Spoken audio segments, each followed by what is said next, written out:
Сәлем достарым, бұл Патрик Адамс. Мен қазір заводтамын. Сіздерге бүгін өте жеңіл визуалды менеджмент құрылысын көрсеткім келіп тұр. Бұл құрал жұмыскерлерге қандай темір, қай уақытта тапсырыс берілуі тиіс екенін көрсетеді. Осы тақта туралы айтатын болсам, бұл фанера, жапсырыңқы лента, қағаз белгілер және карточкалардан тұрады. Бұның барлығы құрылыс дүкендерінен таба аласыздар. Әрбір карточка мына жердегі темірлермен байланысты. Бұл темірлерден белгіленгенін көре аласыздар.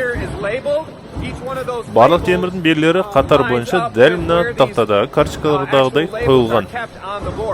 Темір таусылған кезде карточкалар тапсырысқа берілуі тиіс орнына ауысады. Осылайша карточканың біреуі алынып, тапсырысқа берілуі тиіс жерге ауыстырылады. Сатып алушы керек темір тізімі дайын екенін көрсетеді. Керек темір тізімі сатып алғаннан кейін карточкасы тапсырыс орындарына орналасады. Дыбыстаған Ғани Байғалиұлы.